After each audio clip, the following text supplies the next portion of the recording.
génération d'aînés des Capétiens, à laquelle je ne puis me dérober depuis la mort de mon père en 1975, présente évidemment des droits, réduit les vrais à peu de choses par les temps qui courent, et de grands devoirs, parmi lesquels je tiens à mettre en avant la volonté de service pour le bien commun et le culte du souvenir.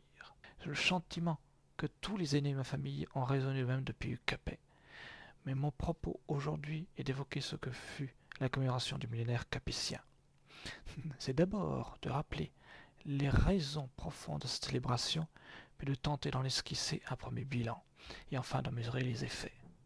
Les raisons profondes de la commémoration du millénaire, et pour ce qui est des raisons profondes de cette célébration, j'en distingue trois: la familiale, la nationale et l'internationale.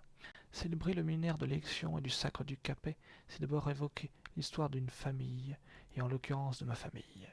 On comprendra donc qu'en tant qu'aîné des Capétiens, j'ai eu le souci constant de souligner l'aspect familial de cette commémoration en m'efforçant, à l'occasion de telle ou telle manifestation, de réunir le plus grand nombre possible de membres de la famille, pris dans différentes branches qui la composent.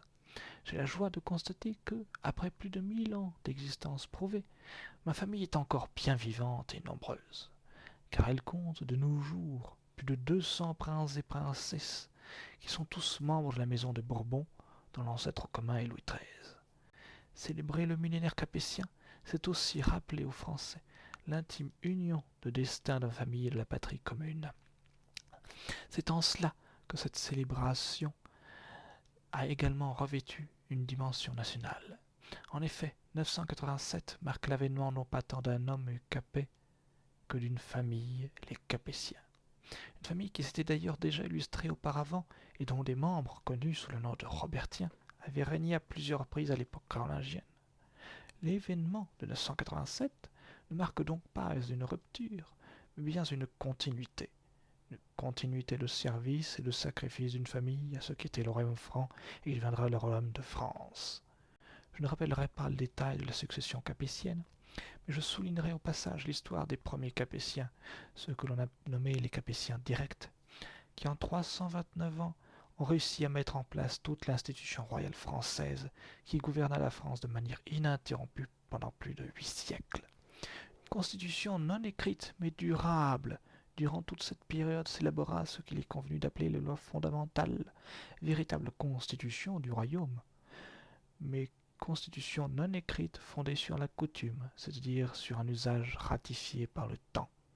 C'est cet ensemble juridique, et notamment les dispositions réglant la succession légitime, qui allait apporter la tranquillité institutionnelle, la continuité du pouvoir suprême et la paix civile, grâce auquel la France allait se former, puis monter en puissance, en gloire et en rayonnement, jusqu'à constituer, à la veille de la terrible fracture de 1789, la première nation de l'Occident chrétien. Quel chemin parcouru depuis Capet jusqu'à Louis XVI, quelle ténacité et quel sens du bien commun chez cette famille, unique dans les annales de l'histoire, qui en 8 siècles, partant de l'étroit domaine du premier Capétien, allait passionnément et obstinément faire la France et lui donner à la veille de la tempête révolutionnaire les limites territoriales qui sont, grosso modo, celles que nous lui connaissons aujourd'hui. Voici quelques raisons, parmi bien d'autres, qui justifient amplement le légitime et digne hommage de nos contemporains et le caractère national de cette commémoration. Mais venant d'évoquer le rayonnement exceptionnel de la France dans le monde, notamment depuis le règne de Louis XIV jusqu'à la fin du XVIIIe siècle, mon exposé ne sera pas complet si je m'étais d'aborder une autre dimension de l'œuvre considérable accomplie ma famille, et malheureusement passée presque sous silence. Je parlais de la dimension internationale de l'œuvre des Capétiens. Dynastie d'antiques souches françaises, ma famille, au cours de sa longue histoire, essaima dans le monde entier, portant en tout lieu le rayonnement de la France et nos fleurs de lys. Arme familiale devenue emblème de la nation, puis retournée à ma famille quand la France n'en voulut plus. On vit des Capétiens régner un peu partout, au Portugal, en Pologne, en Hongrie, en Espagne, sur le royaume de Sicile, à Parme et en d'autres pays européens, mais aussi en Afrique, en Asie et jusqu'aux Amériques, que l'on songe à la Louisiane ou au Canada, au Brésil, comme l'essentiel de l'Amérique hispanique, depuis mon arrière-grand-père, Philippe V. C'était une grande source d'honneur et de fierté de considérer que la Maison de France avait donné des rois et des empereurs au monde entier sans pour autant n'avoir reçu aucun étranger au sang de France. Une contribution précoce à la construction de l'Europe. J'ignore ce que nos contemporains pensent de tout cela, mais une époque où l'on parle tant de construction de l'Europe, si nécessaire, si vitale pour notre vieux continent, n'a-t-il pas lieu de méditer sur cette leçon du passé? Par le biais de mariages entre maisons régnantes et par les pactes de famille passés entre les Bourbons au XVIIIe siècle, ma famille n'a pas peu contribué à forger l'Europe dans le respect des identités des peuples qui la composaient, mais en maintenant le rayonnement français qui, par impérialisme mais mission civilisatrice, depuis que Louis XIV envoyait son petit-fils, Philippe de France, du d'Anjou, régner à Madrid, la moitié nord de la Méditerranée n'était-elle pas devenue, à l'instar de la Mare Nostrum des Romains, une mer bourbonienne? Et si l'on songe à ce qu'aurait pu devenir à la politique sud-européenne et méditerranéenne engagée tant par Louis XVIII que par Charles X dans l'expédition espagnole pour secourir Ferdinand VII, comme dans la conquête de l'Algérie, n'a-t-il pas permis d'imaginer un autre destin pour l'Europe que celui qui suivit la chute du dernier souverain légitime français et la tempête de révolutions et de guerres épouvantables aboutissant de nos jours à cette tragique division de notre continent depuis le dépestage de Yalta et à sa dépendance dramatique en matière de défense, dont le récent traité signé à Washington entre les États-Unis et l'URSS éclaire de manière crue la réalité. Je sais bien qu'avec des issues, toute l'histoire peut être réécrite. Tel n'est pas mon propos. Je ne veux qu'attirer l'attention sur les conséquences funestes d'une rupture et souligner que pour une nation comme la France, mais la leçon vaut pour d'autres pays, on ne rompt pas impunément avec sa tradition. Je crois la chose digne d'être méditée. Pour en revenir à l'œuvre internationale accomplie par ma famille, je voudrais rappeler que 2 de mes cousins règnent en Europe, de Capétiens descendants du fondateur de notre dynastie, le roi Jean-Charles Ier en Espagne et le grand-duc Jean au Luxembourg. Je veux donc en déduire que l'œuvre internationale des Capétiens n'est pas encore éteinte, et que, Dieu aidant, ma famille peut encore rendre le signalé service à notre continent, et partant en monde. Sur cet aspect international de la commémoration du millénaire, je dois reconnaître que peu de choses ont été faites. Quelques articles ou chapitres de livres, mais rien sur le plan officiel. J'avais pourtant estimé important cet aspect de la commémoration. Je m'étais ouvert à différents responsables nationaux, et par des communiqués et par des entretiens accordés à la presse. Malheureusement, je n'ai pas été suivi, et je regrette en particulier qu'un grand colloque scientifique n'ait pu être organisé sur ce thème, comme je regrette aussi que mes cousins régnants n'aient pas été associés aux cérémonies officielles commémorant le millénaire. C'était, je pense, une bonne chose pour l'Europe. Voilà donc exposé à grands traits les 3 aspects justifiant la commémoration d'un événement aussi exceptionnel que fut celui du millénaire capétien.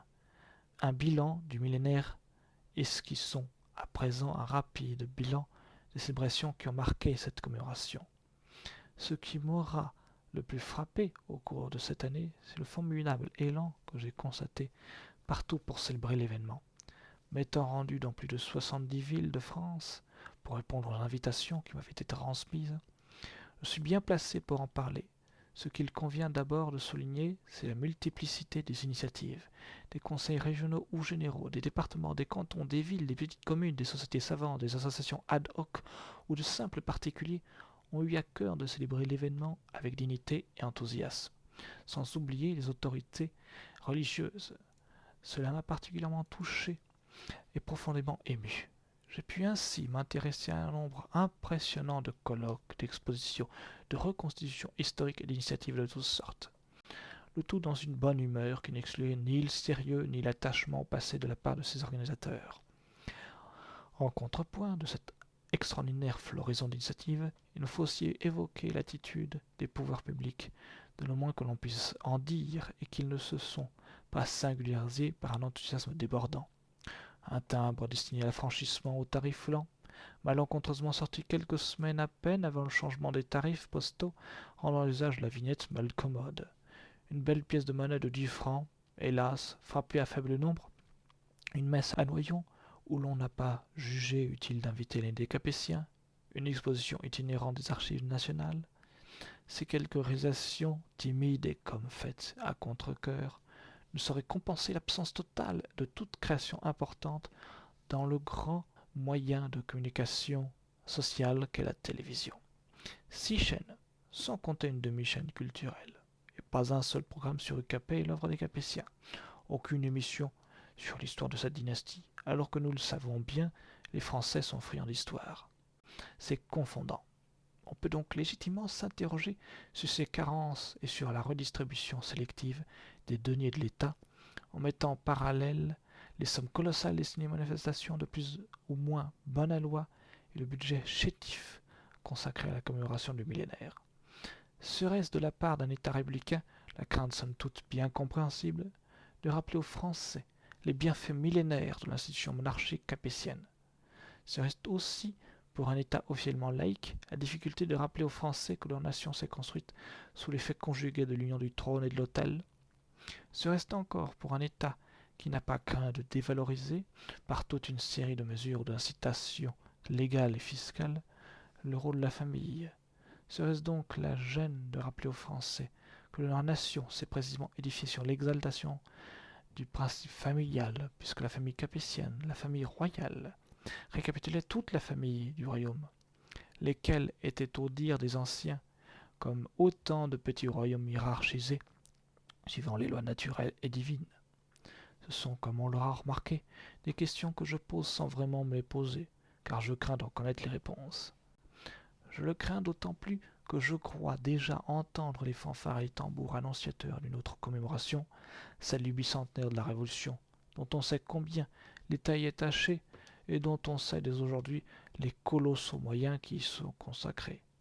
On m'interroge de plus en plus fréquemment pour savoir quelle sera mon attitude lors de cette commémoration.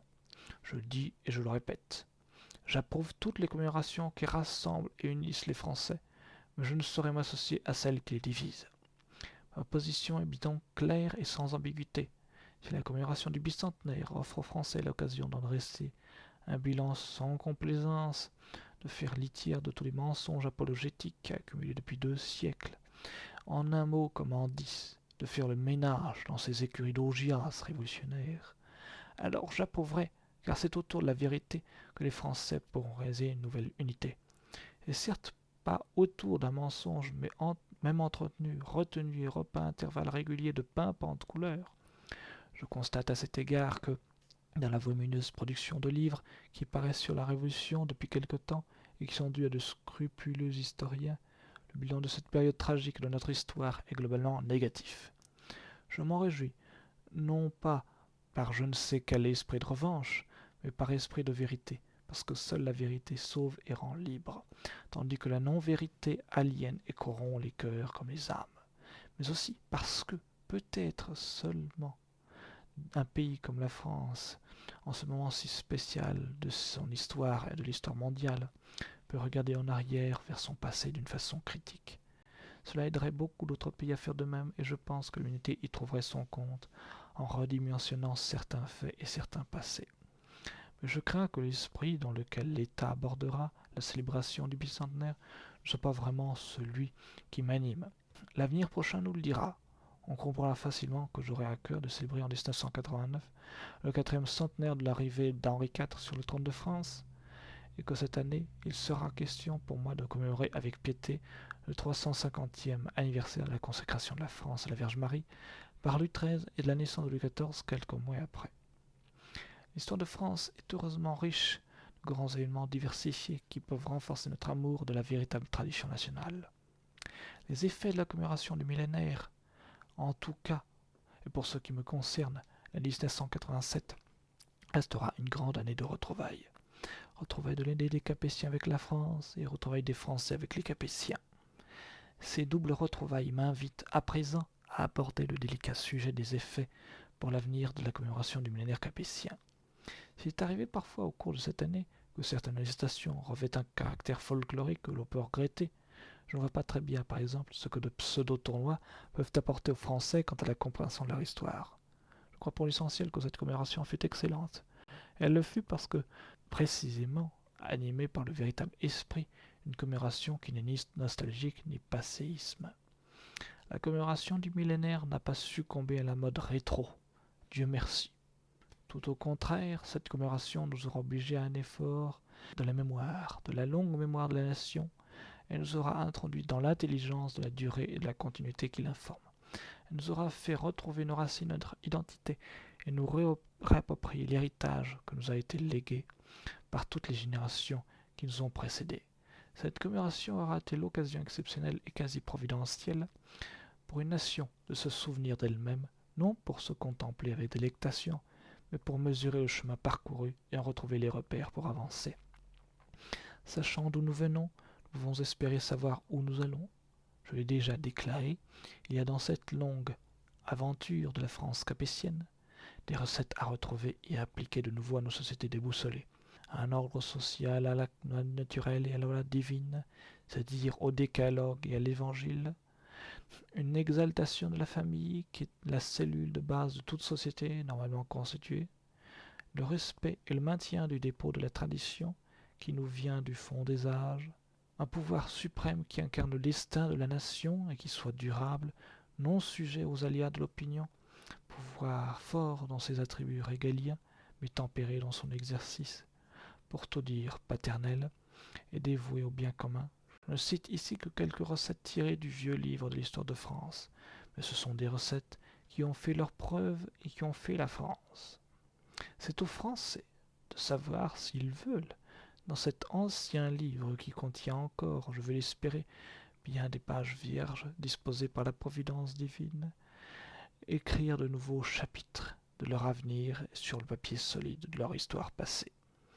J'aimerais aussi me pencher sur cette francophonie qui pourrait être un moyen important pour la continuité de la mission civilisatrice que la France a maintenue à travers le monde. Et je me permettrai de suggérer la création d'académies de la langue française dans tous les pays francophones. Ce serait la meilleure façon de fêter le 350e anniversaire de la naissance de Louis XIV, fondateur de toutes les académies françaises. Voilà aussi l'aspect international de ce millénaire. Le petit-fils de Louis XIV a fait en Espagne la même chose que son grand-père en France, et par la suite, ces académies se sont multipliées en Amérique et maintiennent entre elles une cohésion admirable. Donner des débouchés culturels aux jeunes, l'avenir des jeunes me préoccupe énormément. Et il me semble que leur donner des débouchés culturels peut être extrêmement rentable pour eux et pour notre monde qui va se trouver confronté à des problèmes de travail. Quoi de mieux que de faire en sorte que la culture, la politique, des loisirs prennent une part plus importante dans notre vie, notamment l'histoire, les arts, le sport, ce qui entraîne d'une façon qualitative et quantitative des emplois qui font cruellement défaut à notre jeunesse. Voilà les réflexions qui m'inspirent cette commémoration du millénaire capétien qui s'achève. On imagine bien difficilement toute la réorientation dans l'esprit comme dans le cœur des Français qu'auront procuré ces évocations du millénaire capétien qui ont consolé la France. Cet aspect des choses, je le juge très bénéfique pour l'avenir. C'est une cure de jouvence, un ressourcement aux origines même de notre histoire et de notre nation, qui en tous les cas servira de puissant antidote à la commémoration de la Grande Déchirure de 1789, cette révolution qui, après avoir mis le feu à la France, porta son incendie sur toute la terre et continue son œuvre.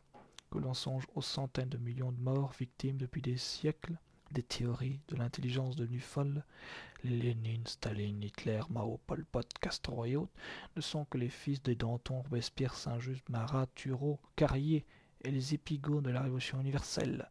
C'est le feu que je forme de tout cœur, non seulement pour moi, mais aussi pour la France et le monde. Alphonse de Bourbon, duc d'Anjou.